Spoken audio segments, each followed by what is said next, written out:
back to, took a 2-month hiatus there. My name's Heather Riggs. I'm here in the NEMA office. And Erin, Wederbrook, Yuskaitis. I know I probably said that wrong, Erin. I've been like saying it all morning in my head. It's okay. So if you want to correct me, that's more than okay. She will actually be presenting Engaging New Adult Audiences Through Programming, and she is the co-director of education at Old North Church and Historic Site, and she's also helping out the NEMA staff 1 day a week here in the offices in Arlington. So to get things going, I just want to see where you guys are all listening into. So if you can use the chat feature and just give a shout out to your location, that would be great. You can also see who else is on the webinar today. And so we do have a bunch of new names on our list today that are joining us. And so what's going to happen, if you have any questions at all for Erin, go ahead, type them in the chat feature, and at a certain point, I will interrupt her and ask the questions, and she can answer them for you. Great. We have a bunch of new people. Always great to see that. And today's session is being recorded and will be available on the NEMA website later on this afternoon if you have to pop out early, or if you want to share this and other lunches with your colleagues. Go ahead and go to the NEMA website, and under Lunch with NEMA, you could see a list of all of the ones that have been recorded. So it looks like we have a good group going. So Erin, I am going to turn it over to you. Great, thanks, Heather. Hi, everybody. I'm delighted to be here today to lead this webinar. Just to give you a brief background on me, my name is Erin Wederbrook Yuskaitis, and as Heather mentioned, I'm the co-director of education at Old North. I've been there for a while, and previously I was the director of education for 4 years, and after the birth of my second child, I decided to go part-time, and I'm actually now job sharing my previous position with another woman, so I am only 2 days a week at Old North, and now I focus exclusively on public programming, digital programming, school programming, and collaborations with other sites. While I relinquished the operations and administrative side to my amazing colleague. So today, my presentation will follow the planning and execution process of expanding our public programming to the present day. Now, Old North proudly offers a robust year-long lineup of thematically connected lectures, community conversations, workshops, and educational online content that includes strategic partnerships with various community organizations and individuals. So I will share what has worked well, what still needs work, our ongoing challenges, and recommendations for other historic sites, organizations, and museums. Before we get started, though, I'd like to get a sense of who is taking this webinar and what size institution you're from.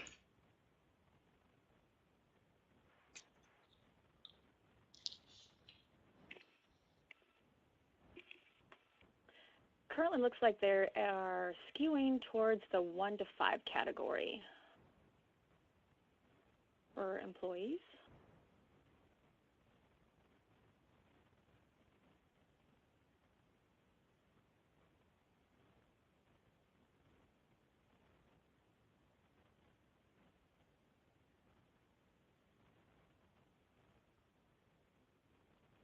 Okay, so I think we have a good range right now.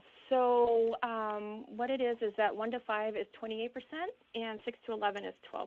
So it looks like it's more the smaller size, and more people are in education and departments. I do everything. So we could show the details there if you would like to.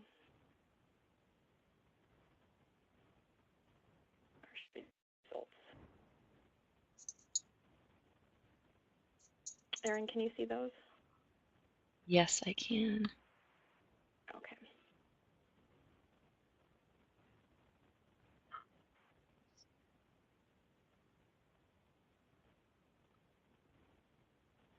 Okay, interesting. This is about what I expected. So I will try to keep in mind the range of people that we have on this webinar. It's also interesting to note that many of you are from institutions that are similar in size to Old North. So with that, I'd like to provide you with some orientation. Old North is located on the Freedom Trail in the north end of Boston. If you'll watch my cursor, I'll show you where the Freedom Trail comes up through the Paul Revere Mall into the back gates of our property, through this courtyard here, up the stairs, and between our gift shop and the church itself. And then the Freedom Trail picks up across Salem Street, which takes you onto Copp's Hill Burying Ground and then onto Charlestown after that. Our historic site consists of the famous Old North Church. That's why we're famous. But it also has a lot of other aspects to it that people don't often think about, and we're working on rebranding to include historic site as a part of our name so that people understand it's a destination and not just the one building. So we also have 3 gardens, a gift shop that is located in a former chapel that was built in 1918. We have a war memorial that is located about where my cursor is right here. We also have 2 courtyards, 2 townhouses over here where our offices are located, and a historic home on the back of the property built in 1712 called the Clough House. That contains Captain Jackson's historic chocolate shop, which is in this area here, and Patriots Corner in this area here, which formerly housed the printing office of Eads and Gill and now serves as a community-facing exhibition space. Also, I do want to point out that Old North Church is still an active congregation. It's Episcopalian. And while it is still an active church, the historic site side of the operations is managed by the Old North Foundation, which is a secular nonprofit. But we work very closely with the congregation and work in tandem with them. And we all share office space in the townhouse buildings there. So it's 2 separate entities working towards the same goal, essentially, but the foundation is responsible for the preservation and education. I also want to give you the basic operational information about our site so you understand our scope and capabilities. This frame of reference will be helpful for you to consider throughout my presentation. I know that it certainly helps me when presenters give this kind of framework. So our staff size is 9 full-time employees. We've grown a bit over the past few years, and we employ about 35 to 45 part-timers during the high season, which for us is April to November. Our budget is about $1.5 million.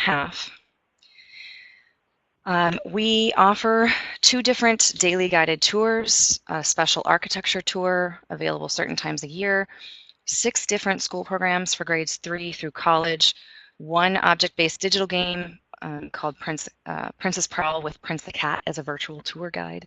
I'm also working on another digital game that's going to be akin to CSI North. And with the church still being used its original purpose, weddings, funerals, and baptisms still take place regularly as well, which does affect the visitation. And now I want to briefly discuss our visitation.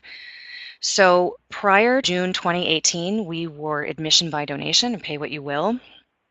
And we didn't have any computer tracking for that reason. In June of last year, we moved to paid admission for the first time in our history.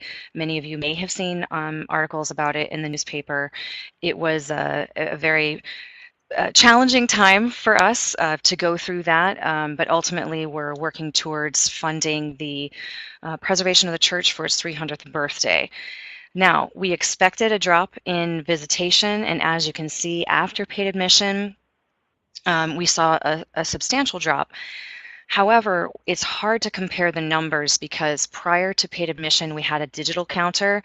The numbers were quite arbitrary, and that included the people who were the looky-loos. They basically just popped their head in like, oh, that's cool, and left and went on the rest of the trail. So this 2 to 250 is probably closer in number to the people who actually spent time, took a tour, looked at our signage, walked around the campus, that kind of thing. The whole discussion of moving to paid admission could be another entire webinar presentation. Also, just keep in mind that because we're located on Boston's Freedom Trail, a large percentage of our foot traffic comes from national and international visitors. So now, let's get down to our public programming story.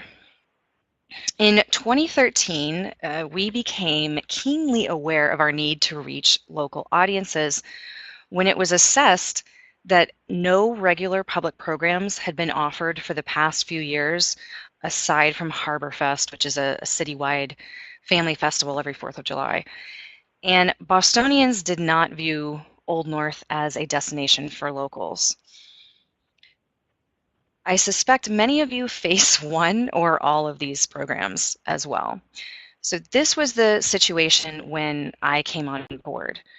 And that fall, I was hired, and the Education Committee tasked me with building and developing a more robust audience targeting the local population, recognizing that many, many subsets fall within that designation. So my objectives were incredibly simple, but quite daunting at the same time. So where did we start? Well, we started with something less than revolutionary, but something that provided a solid foundation from which to work. Also, the older, more traditional members of the board and education committee wanted me to start with lectures. The important thing to point out here is that proven success in a less innovative area will often lead to your leadership's willingness to become more innovative in another area down the road.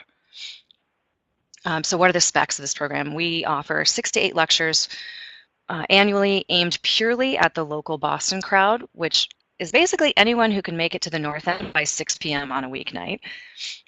Over the past 5 years, our attendance has ranged from 12 to as large as 160, with enthusiastic survey responses indicating the public's desire for even more lectures on historic topics.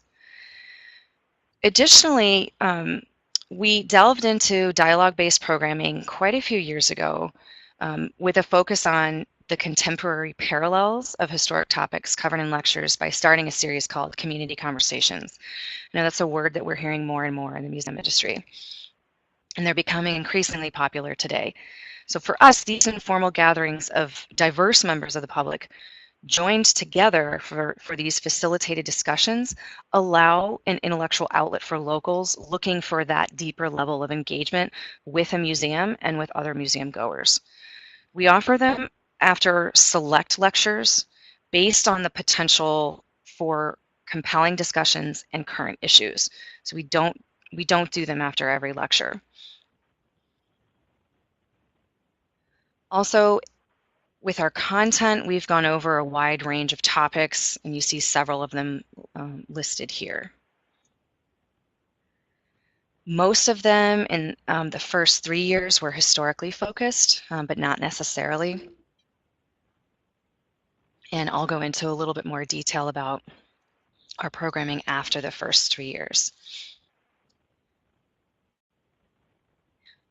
Once I got the speaker series off the ground, I moved on to another specific audience that we wanted to reach: young professionals. The North End population right now is changing dramatically, and it actually has been for the past 10 years. So now it's a neighborhood with a unique blend of young professionals who've recently moved in and Italian families who've lived there for generations. These younger professionals can actually afford the rising rent prices, leading to gentrification in an area of Boston that was predominantly Italian for most of the 20th century. However, these young professionals walked past Old North every day and never stepped foot inside. Actually, as I was walking up Salem Street, I would see all these young professionals streaming down Salem Street to head towards the T to go to work. And we thought, why can't we attract them? They see us, they pass us every day. We also wanted to address the pervasive fear of the younger members of the public losing interest in historic sites and not finding them relevant to their lives today. So the solution for us was unique one-off events to reach those people interested in doing something new and different without the imposition of forming a long-term commitment, such as through membership or classes and workshops. Many people today, myself included, I'll admit, want incredible experiences at cool places that they or their friends haven't been to before. So here is a list of some of the programs that we offered considering these parameters. Sweets and Spirits was a chocolate and rum tasting that we offered. We featured the historic chocolate that we sell and interpret in Captain Jackson's Historic Chocolate Shop, which is on the back of our property, as you saw on the map. So that product is based on a colonial recipe, and we do living history demonstrations of it. But we thought, wouldn't it be fun to pair that drinking chocolate with rum? And Privateer Rum is a company that is run by a history buff, a history lover, and their company itself is geared towards more of a historical bent. And so we just reached out to them and said, hey, do you want to join us for this event? So they did. And we were lucky that that event was run the year that Boston got over 100 feet of snow. And this was held during the 1 week that there wasn't any snow and people were dying to get out of to get out of their houses. So we had great attendance and it was a lot of fun. The YP meet and greet was pretty straightforward. We simply held a networking event for young professionals. We had food and drink, of course. We were finalizing our new architecture tour.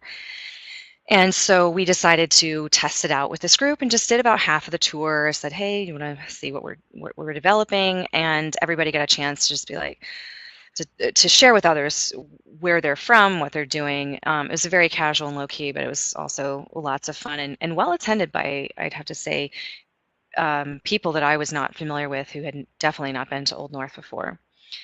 We've also offered Booze and Brews a few times. That is a tour of our crypt during the week of Halloween.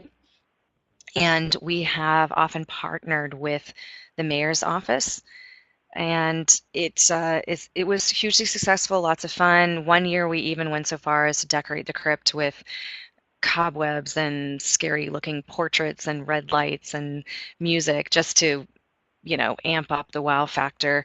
But that themed aspect really made it appealing to the young professional crowd looking to do something cool that week.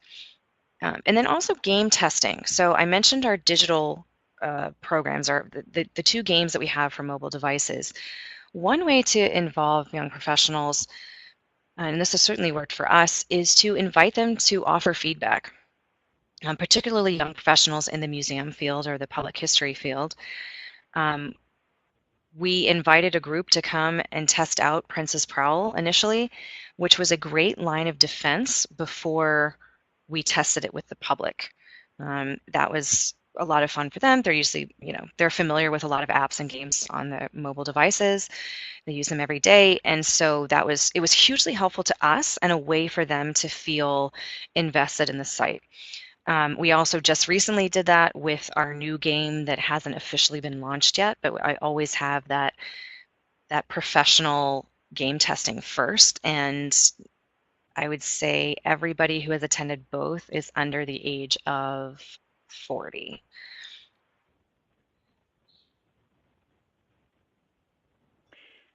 Erin, before we move on Yes. from your young professionals, I do have a couple questions that came through the chat feature. One of them is, how much do you charge for your young and professional events? So I'm trying to remember the prices. So the YP meet and greet was $25 because that included, food and drink. Booze and Brews was free. We were lucky to have alcohol donated. Game testing is free. Sweets and Spirits was probably a little pricier. I'm thinking maybe 30 to 35.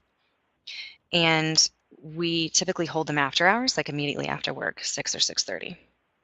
Okay, that answered the second part of one question. And then, do you have a particular day that works better, or? Thursdays. Thursdays? For young professionals, Thursdays. Thursdays. I mean, now our lectures, I'll specify, our lectures are held on Wednesday evenings. That's just something that we started doing. I can't even remember why, but if we're doing targeted programming to young professionals, I will pick a Thursday when possible. Okay, those were the 3 questions that came in, so thanks. Great. Yeah, keep them coming if I'm not addressing things that you're wondering about. So we didn't want to limit our creativity to our young professional programming, and we also wanted to challenge ourselves to step outside that lecture mindset. We knew that Old North had the potential to be a hotspot, surprisingly, and that most importantly, we could encourage adults of all ages to interact together while thinking about historical topics in a completely new way. So we decided to take a double-pronged approach, unique one-off events and interactive repeat programs. Those repeat programs served a few purposes. It gave people the option to attend a program they loved for a second or third time. It gave potential visitors a range of date options for greater scheduling flexibility, and it also gave us the opportunity to hone these programs and improve upon them. This period, this is what I call our period of trials and tribulations. It includes learning waves. I don't want to say a learning curve because that implies one up and down, and in reality, it was a constant boat ride.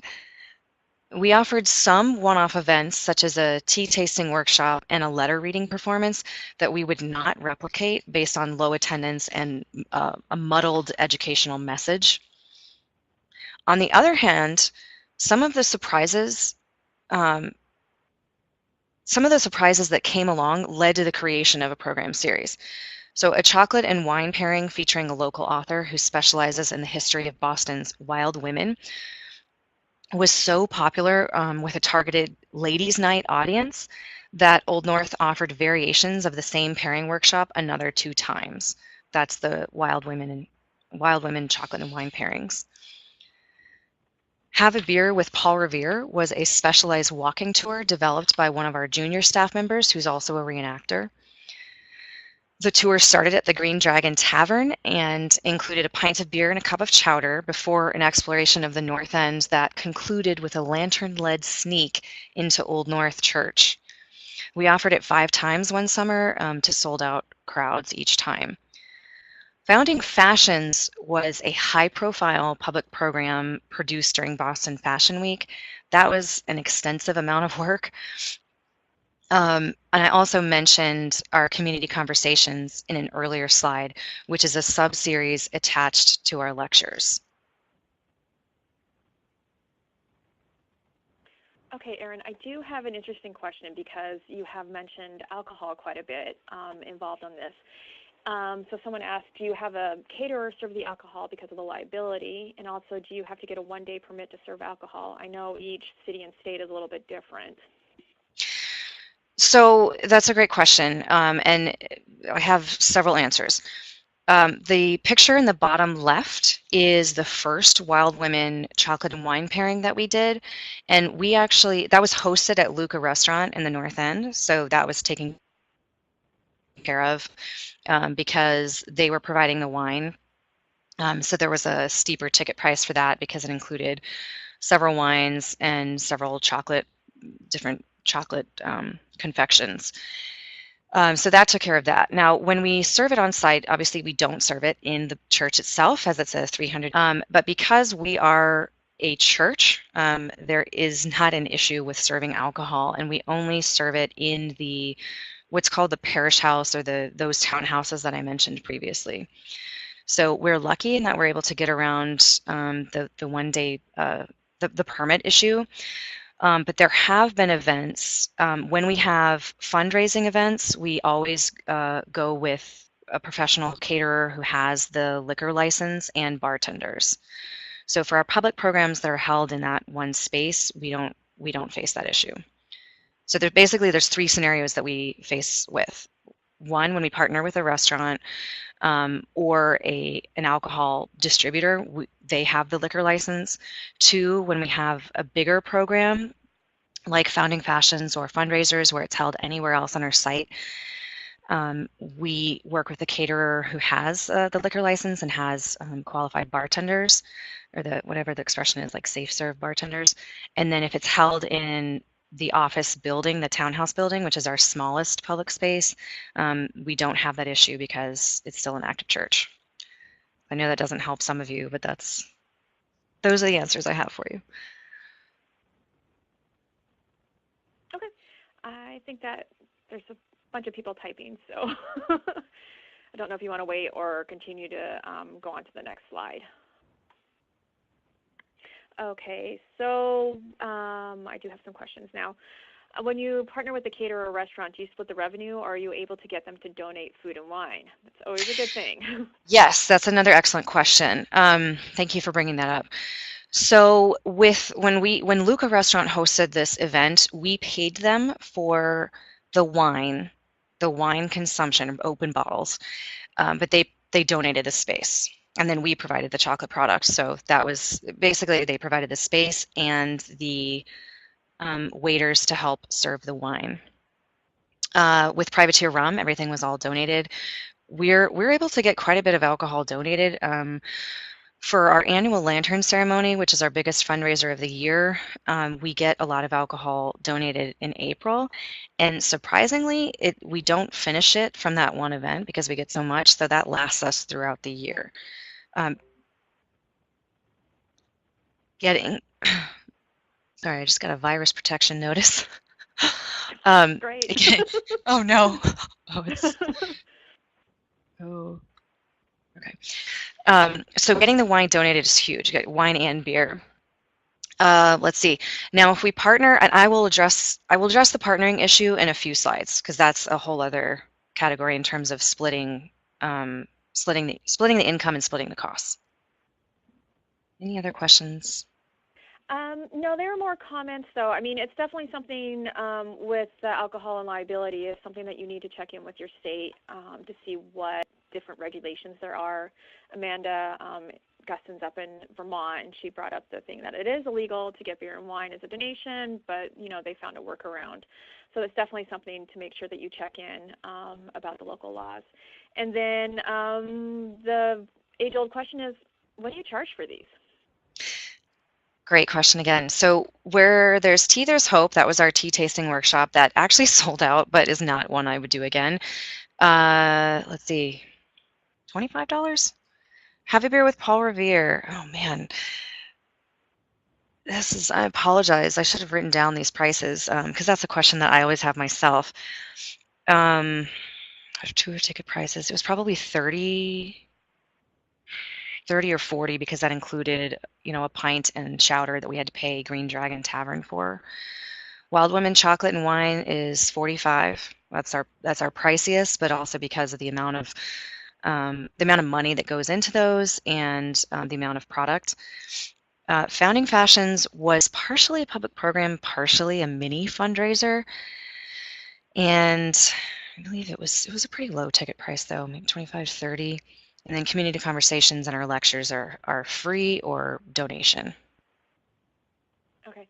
And I think you answered the capacity question. I think it really depended upon the location that you were holding it at. Yes, that's another great question. So when we hold events inside the church, our capacity is 400. Very rarely do we meet that capacity, only the annual lantern ceremony. But what that means is we have, there's really no issue.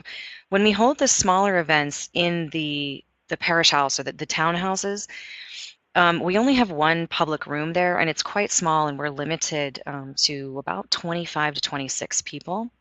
I'll address that later as well. And then if we hold it offsite somewhere, actually the bottom right picture is in our gift shop. We have a capacity there of 50. And then if we hold it offsite at a restaurant or a partnering organization, it just depends on whatever their capacity is. The room that you're seeing on the bottom left at Luca Restaurant, it was a limit of 40, and then one person randomly showed up without a ticket. So we were like, sure, come join us if you want to pay for a ticket now. So we really squeezed them into that room because that was the only space Luca was willing to provide for us. So our space capabilities run the gamut from 26 to 400. Okay. So this is another good question. Does donations for your lecture offset the need to charge for them? This is a debate that they've been having about their programs themselves. Yes, so I'm actually going to address that pretty thoroughly later on. So I'm going to move on just so that we're making good time. And I think some of these questions will be answered in some later slides. So after we made these first strides with our programming in the first 3 years, we wanted to move towards more thematic programming and move past that that aspect that you all know. It's like you plan 3 to 6 months in advance, kind of hodgepodge here and there based on who you can get, when you can do it, what's possible, when you have time to plan. And I wanted us to get to a point where we were planning a year in advance, and I wanted to get to a point where the programs related to the online content, related to our social media campaigns, and related to our retail. So that's where we moved to in 2017. At that point, I was planning the full year and planning, we would come up with an overarching theme and then come up with sub-themes of that. So for 2017, the Bostonscape, Boston as Mindscape was our sub-theme for the spring. Boston as Seascape was our sub-theme for the summer. And Boston as Landscape was our sub-theme for the fall.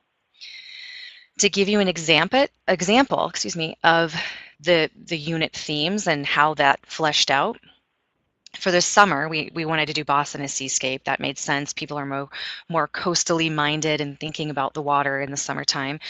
We held a public program that, again, was a bit high profile, not our typical offering, called Eat Like a Sailor, Dine Like a Captain. And it was a culinary adventure. It was so much fun. We partnered with the kitchen at Boston Public Market and Jim Solomon of the Fireplace Restaurant. He has actually since sold it, but he is a great friend to the history community. He's a big history buff. He did a lot of historic menus and celebrations at the Fireplace in Brookline. So we'd been wanting to partner with him, approached him. We knew we wanted to do something nautical. I also really wanted to explore class at sea. And an interesting way to do that was through cuisine.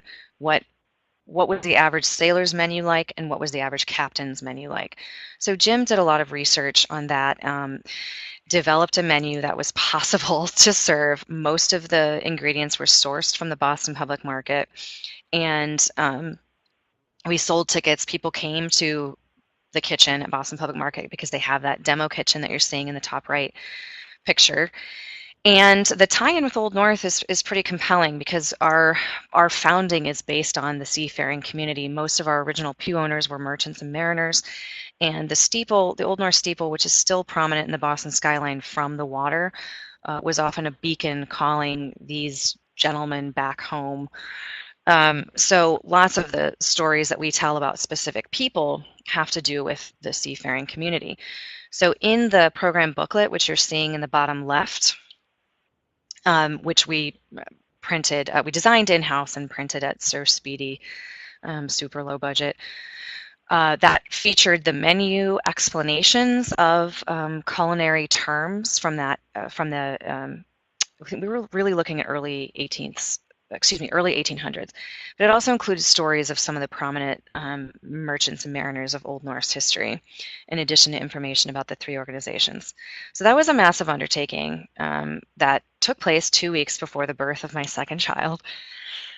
We also offered 2 of our traditional lectures, one on shipping today, one on life in seaports. We published 2 online articles on our history blog, which is called The Messenger. One was on drinking on ships, that drinking culture that's so pervasive that we all think about when we think of life at sea. And then also an article about a pirate capture. We only had one social media campaign, which was simply what role does water play in your life? And that was on Instagram, so people could share photos of them at the beach or sailing or playing at the pool with their kids. And our retail products that we featured were obviously nautical themed goods and clothing.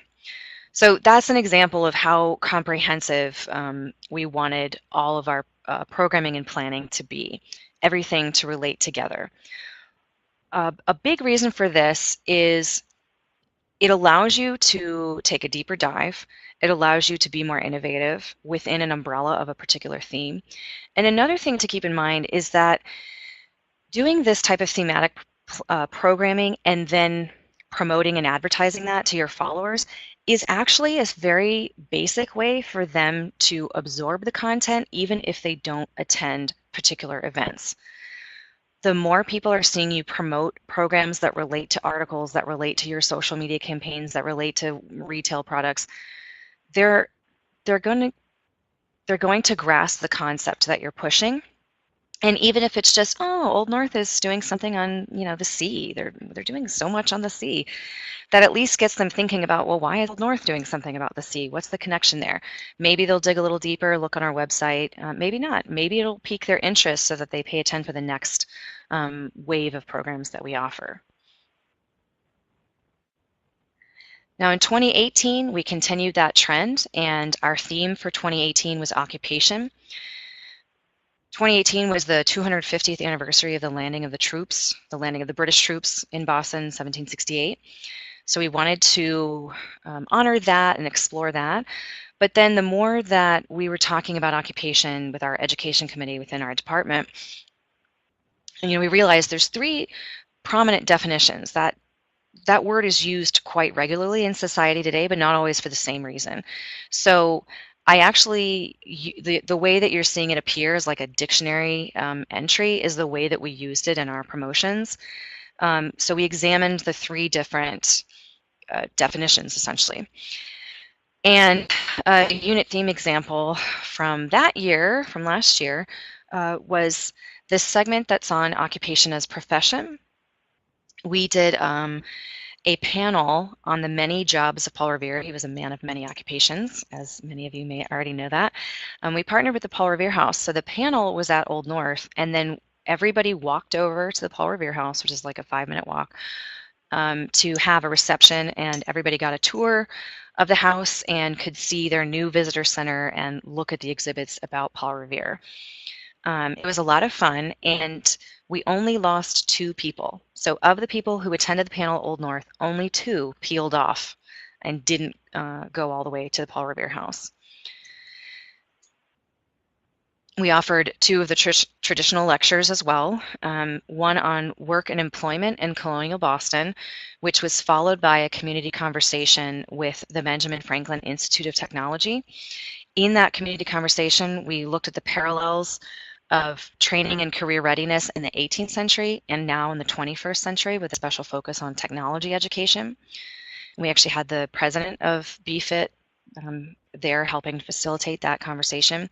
And then we also had a lecture that was a career retrospective given by our director. We offered a specialty tour for the month of May and June, I think, called Celebrating Craftsmanship. And that was basically, we took our regular art and architecture tour that we offer every now and then, and we tweaked it to focus on the craftsmanship behind the building of Old North Church. So looking more at the masonry, the carpentry, the architecture, in order to make it fit well with this sub-theme. And we published 2 articles on our history blog, one on the night watch in the North End, and one on the mechanics class of the colonial era, or the working class of that time period. Now, in terms of how much we do each year, it depends on what we have going on institutionally. So in 2018, since we were moving to paid admission, I was asked to scale back on the amount of programming because our staff was under a tremendous amount of stress preparing for that, and we were really occupied with other things. There, I'm using that word, occupation. So it wasn't as robust of a lineup as 2017. This year, 2019, will be different. I wish I had everything lined up so I could share that with you, but I will be announcing our 2019 lineup later by the end of February. So you may be thinking, great, this is really interesting. I love hearing about what Old North's doing, and this is a case study that I can consider. But what are the results? What did you see? What happened? So as a result of implementation, in the time frame that you're seeing on the slide, we had 53 public programs. For some of you, that may seem like a lot of programs, and for some of you, that may not seem like very many at all. For us, that was a great improvement on 0.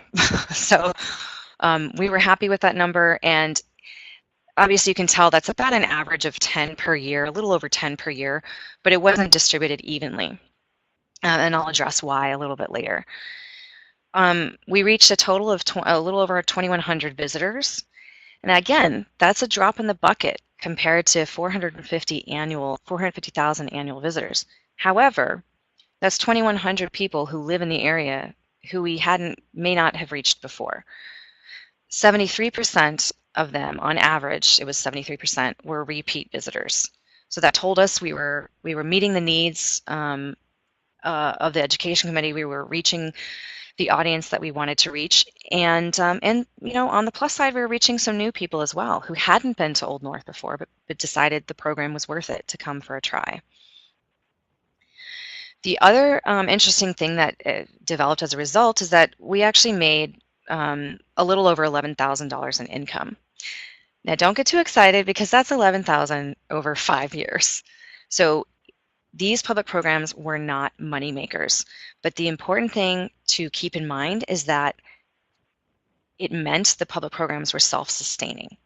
So this income was enough to not only cover our costs, but to also cover staff time for the most part. And it meant that we weren't in the hole. It meant that my budget was healthy. And it meant that there was really no reason to cut the public programs because they pay for themselves. Erin, speaking of money, what is your overall educational budget?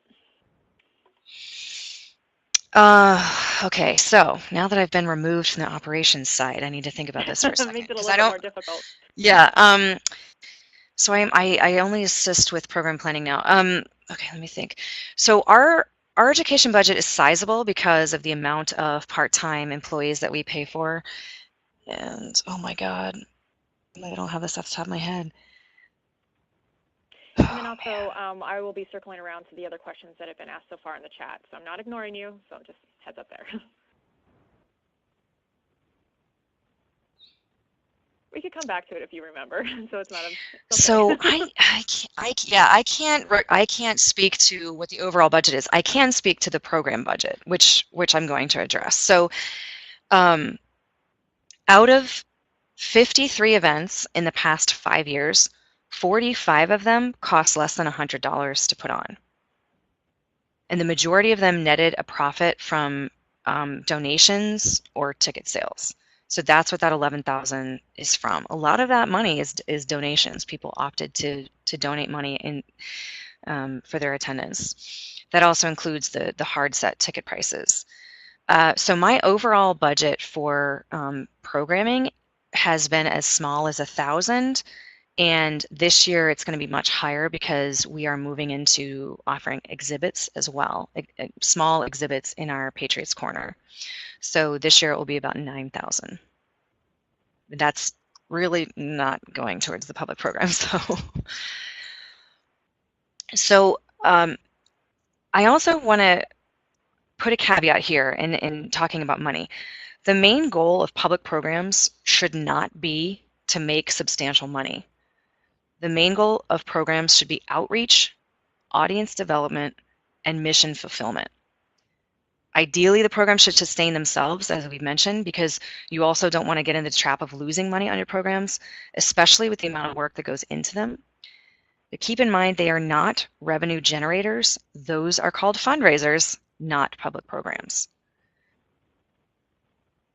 So I just want to put that in there because I know many of you may be getting pressure from your board, or somebody has a brilliant idea. Let's do more public programs, then we'll really make money. I hate to break it to you, but it's just not going to happen because you have to keep your price point low, especially considering your site and considering all the options that people have out there today. And so with the amount of work that goes into it, the cost that you have associated with the programs, it's just not a moneymaker. And 11,000 over the course of 5 years is clearly not a substantial amount of money. And that's we're a fairly sizable organization, not too big, but also not too small. So the next 3 bullet points I want to share for what's required for successful implementation, but then also share with you my ideas for the future for us. So in terms of staff time, that varies widely by organization, obviously. For us, it's easily 2 days a week. What was interesting for me is when I split my job and went to a job share and went down to 2 days a week, I quickly realized how much of my full-time job was actually public programming and less of the operations, because we had somebody who was directly managing the educators. So I was assisting with training, and I still am. but I just didn't realize how much time was actually focused on public programs because I hadn't had to really break it down before. So 2 days a week is tough to handle our lineup of public programs in addition to working on our digital programs, which is our blog and our games, in addition to teaching school programs, which is a huge time suck, as most of you know. In terms of what's required to make a successful public program lineup, it depends on how many you're hoping to do, the size of your institution. For those of you who have really small staffs, you have to be realistic and scale accordingly. But do know that if you want to do it well, you've got to put in the time. You've got to put in that planning and be thoughtful and deliberate.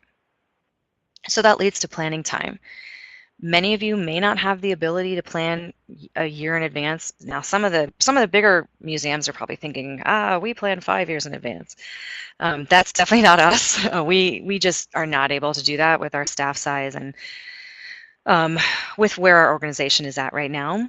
However, after you start dabbling, if you can get to a point where you can start planning further in advance, it allows you a lot more flexibility and time to make adjustments accordingly or handle issues as they arise, because things always come up last minute.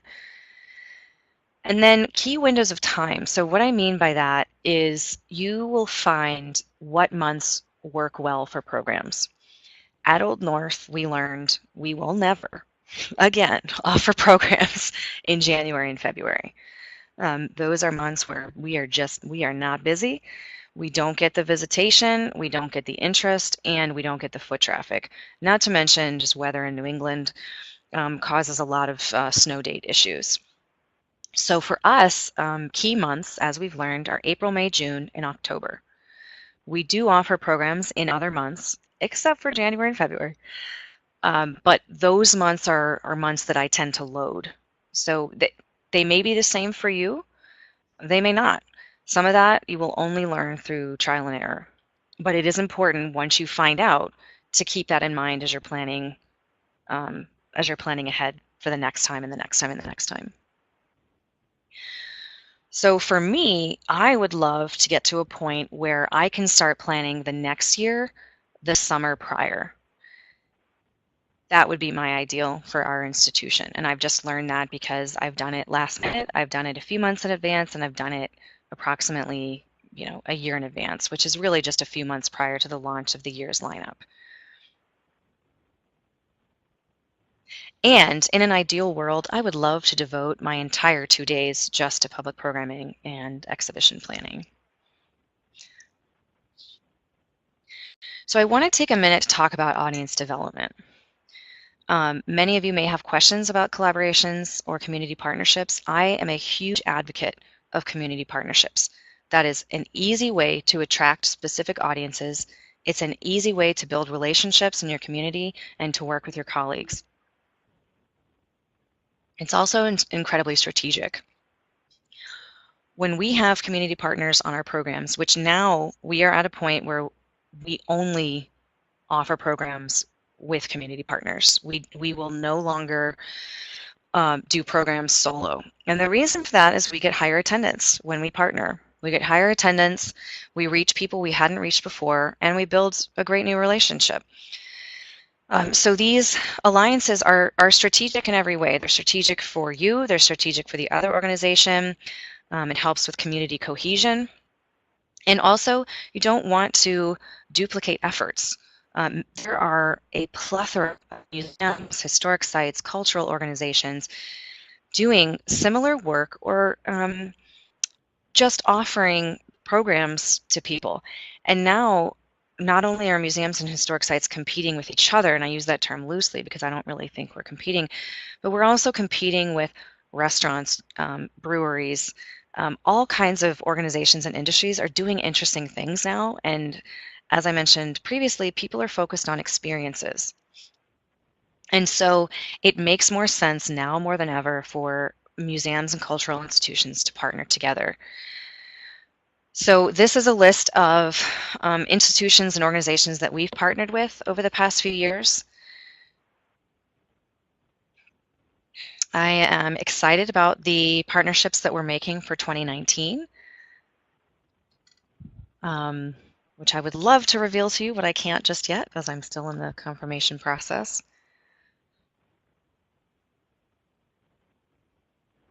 Erin, just to give you a time marker, we have about 8 minutes left. Yes, okay. So the other thing to keep in mind is that you can look in your own backyard, find new audiences from existing contacts. These are some suggestions that I have. When I say other Freedom Trail sites, that's simply to mean other sites that are similar to yours. So for us, that's Freedom Trail. For you, that might be other historic homes, other art museums, etc. National Park Service, they're a great way. They're a great organization to partner with. And also your city. Look to your city. They're always looking to partner. So challenges.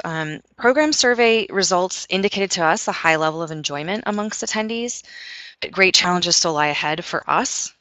We do not have an underwriter for our speaker series, so we don't have the funds to provide honoraria to our speakers, and we certainly can't afford to pay for airfare and hotel for luminaries who don't live in the Boston metro area. That's a problem I believe we all face. Promotion and marketing is always tricky, and we still have not figured out a rhyme or reason behind why some lectures and programs are popular and others are not. One of the things I mentioned previously was our space limitation. In addition, not all of our buildings are accessible to visitors with physical disabilities. Old North also constantly battles its reputation as just a tourist destination versus a historic site worthy of those repeat visits. Changing the perception of our historic site in the public's eye will take some time. The turnaround is in place, though, and with continued institutional support, the Education Department will continue to cement Old North as a community resource, basically. Also, we need to invest in more extensive evaluation, and this is something that a lot of small sites face. You don't have time or money to devote to evaluation.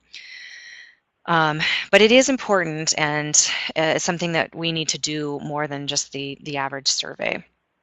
But aside from visitor surveys, we don't really have the staffing to devote to leading focus groups or conducting interviews with members of the public. It's just not always easy to facilitate. And we face the additional challenge of reaching communities of color due to the dominant narratives of our site around white Euro-American history and culture in general, and also due to our limited marketing and outreach with a small staff. So that's something that we're aware of and that we'd like to address in the coming years through our partnerships and collaborations. So really quickly, I'd love to see, I'd love for you guys to complete a survey on your programs and the obstacles that you're facing. That way we can get a sense field-wide what we're looking at, and then I'm going to close with just a few pieces of advice. Erin, while people are answering the survey questions, you briefly touched upon this earlier, but how do you determine whether to repeat a program? How do you measure that type of success? So if it's something that sold out quickly, that's usually an indicator. It also depends on anecdotal evidence, so what people are telling us during the event. One thing I should have mentioned is that I was at probably 50 of the 53 programs, so I am always there so that I understand the programs. I can watch the visitors. You know, I think it's important to be there if you can. So really, it's based on how quickly we sell out, the kind of feedback that we get, and the willingness of whoever partnered with us on it. And also the viability of us offering it multiple times. And then how have you found speakers if you don't pay them? So some is through connections through our board members, through my colleagues, through colleges and universities that we have relationships with certain departments, and a lot of it is cold calling. I research when I have specific ideas in mind. I will research potential speakers, and often I'm reaching out to them with a cold email or a cold call, and I'll say, "Hi, I'm planning our lineup. I'm really interested in whatever you're doing. You know, this research, or I read this article, or I think you'd be a great fit, or you've been recommended by someone." And I'm honest with them. We're not able to afford an honorarium. We very much appreciate your time, and if you're able to, we'd love to have you. And many people are happy to do it because Old North is a national icon. It's a historic landmark, and so they're happy to. And a lot of people in academia don't expect honorarium. However, like I've said, that limits us from getting bigger names, like big national names. Okay. And then for your public programs, how do you utilize the volunteers? So we actually don't use volunteers. Yeah, it's interesting. We pay all of our educators. All of our educators are docents. We pay all of our frontline staff, and the people who staff the programs are either paid like salaried staff like me, and occasionally I might recruit an educator or two who get paid additional hours to be there. So for those of you that aren't able to pay your staff, that's a whole other issue in terms of recruiting volunteers and managing volunteers, but it's not something that I can speak to because we don't work with volunteers. We need a high level of commitment, and we need the dedication and regularity that paid employees provide. So can we see the results of this survey? Yep. So it looks like the success ones are lectures, specialty tours, and family. And then the biggest budget obstacle is always the staff time and eyes. Yes. Okay. So that's great to know. So that will help me. So I want to move on to advice as we're closing out this hour, and thank you for spending your lunchtime with me. So first off, I want to say that our success in expanding our public programming directly relates to our embrace of potential failure and our development of strategic partnerships in the community with other historic sites and nonprofit organizations. If there's anything I can tell you to summarize, that's it. So here I'd like to share some tips to get you started on your program development. Start small. That seems simple, but it's important. You need to be adventurous, but realistic. Dreaming big is fun, and it can lead to some fascinating ideas for sure. But make sure that you're not caught in a commitment to provide a dolphin show on a budget of $200. Always, always, always ensure that your programs meet your mission and make sense for your organization. Don't jump on a programming trend for the sake of being trendy. People want authenticity. Know who you are as an organization and who you are not. Stay the course, though, and have confidence that what you have to offer at your site and museum is unique and does appeal to a great audience. And here again, partner, partner, partner. Most organizations appreciate being asked even if they can't participate. And often that initial reaching out can lead to collaboration down the road. Partnerships, are mutually beneficial regardless of size. So I want to put in a plug for the small museums. Don't be afraid to reach out to the big museums, and big museums, don't think that it's not worth your while to partner with the small museums. It ends up being a lot of fun to work together, to rely on each other to bring different levels of expertise and content expertise. And again, it sends a message of community cohesion. So collaboration is truly key for success of public programs. Do not operate in a vacuum. It's not fun for you, and it's not fun for your visitors.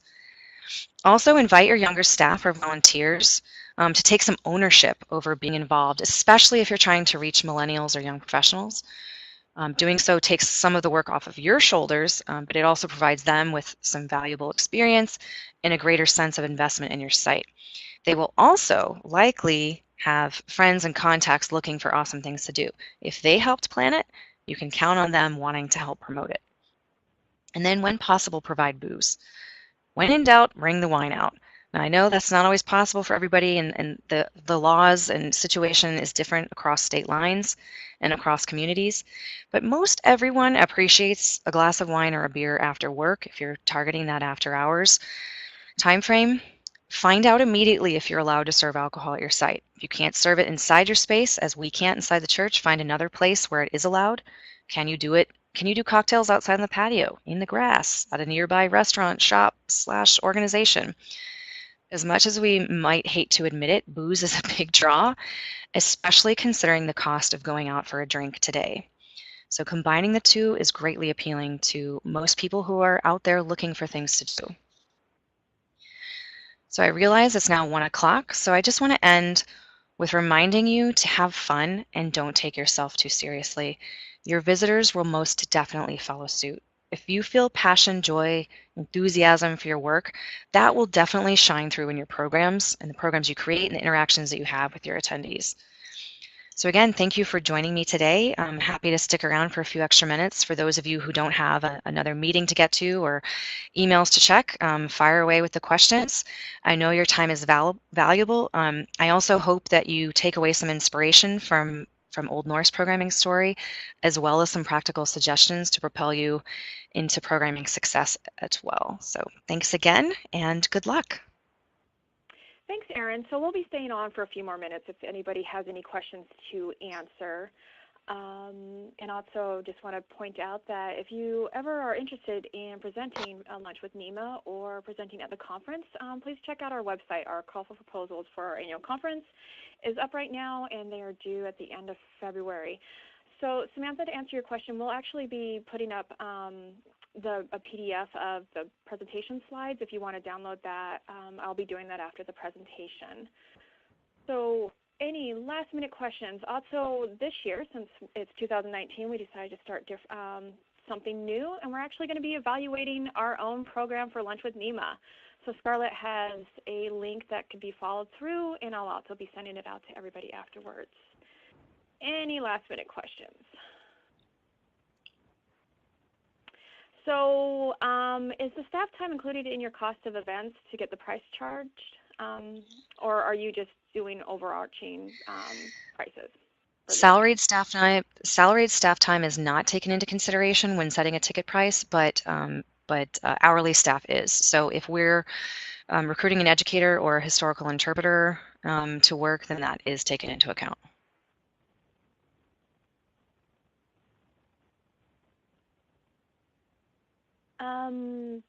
Have you tried any program that is geared towards young families, like the Gen X or older millennials with families?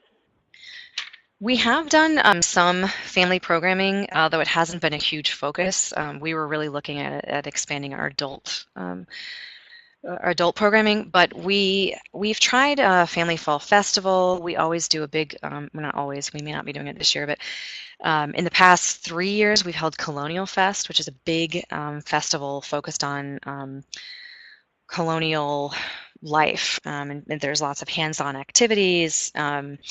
It's usually a big draw for families during Harbor Fest.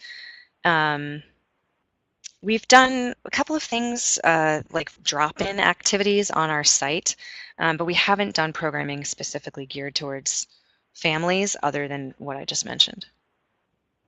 It's not been a focus for us because we actually get a great family visitation in the summer months.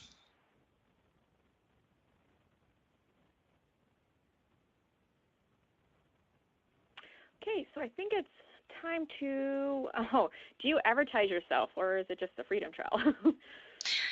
All right, if you're asking in regards to the institution, no. Well, we do. We don't really need to. Things are changing, though, now that we're charging admission.